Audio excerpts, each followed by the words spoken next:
SMED – Single Minute Exchange of Dies je výkonná technika používaná na minimalizáciu času potrebného na zmenu vo výrobných procesoch.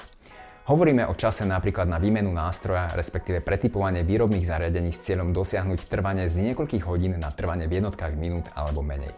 Predstavte si takú výmenu pneu na formule. Ako rýchlo by ste vymenili pneumatiky na formule vy s náradím, aké máte v kufri vášho auta? A ako rýchlo by ste pneu vymenili s kvalifikovaným tímom a profi nástrojmi, ktoré nemusíte nikde hľadať po skriniach? SMED sa používa najčastejšie v hromadnej a opakovanej výrobe, kde sa vyrába iba určité obmedzené množstvo výrobkov, pri ktorom dochádza k výmene, prestavovaniu a nastavovaniu výrobných strojov. V nevýrobných procesoch si môžete predstaviť prechod zo spracovania jedného typu dokumentu alebo produktu alebo projektu na druhý. Alebo riešiť napríklad, ako dlho trvá, kým sa zamestnanec vie nalogovať na šerovacom mieste. SMED má teda dva hlavné ciele. Poprvé, zaistiť rýchly prechod z výroby jedného typu výrobku na druhý, čo umožňuje výrobu v menších dávkach. No a výroba v menších dávkach znamená nižšia rozpracovanosť, menšie sklady a zároveň kratšia doba výrobku vo výrobe.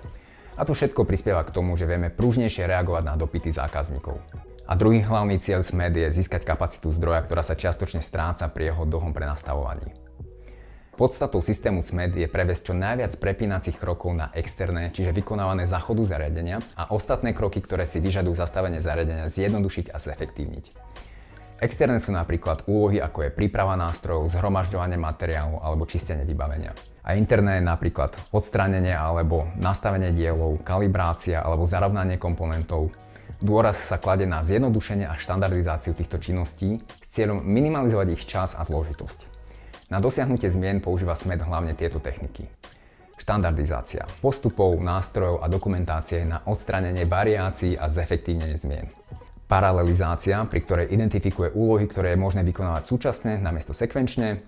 Ďalej zjednodušenie návrhu komponentov, nástrojov alebo prípravkov s cieľom zvýšiť jednoduchosť používania. No a POK, čo je implementácia blbúzdorných riešení, technických aj procesných, to je z takých, pri ktorých je nemožné operáciu vykonať nesprávne. Napríklad systém SIM karty. Je veľmi nepravdepodobné, aby ste do telefónu vložili SIM kartu nesprávne. Na implementáciu SMED používame systematický prístup rozdelený na 5 krokov. Prvý je zhromažďovanie údajov, čiže sledujete a dokumentujete aktuálny proces prechodu vrátane času potrebného na každú úlohu. Druhý krok je identifikácia interných a externých nastavení, čiže tých, ktoré je možné vykonať za behu zariadenia a tých, ktoré si vyžadujú jeho zastavenie. V treťom kroku sa snažíte hľadať spôsoby, ako previesť čo najviac interných nastavení na externé. V štvrtom kroku sa zameriavate na zostávajúce interné nastavenia a hľadáte spôsoby, ako ich zjednodušiť, zefektívniť a štandardizovať. No a na záver v piatom kroku test a spresnenie. Čiže navrhované zlepšenia implementujete do praxe, pozorujete a zmeriate výsledky a neustále zdokonaľujete postupy nastavenia na základe spätnej väzby.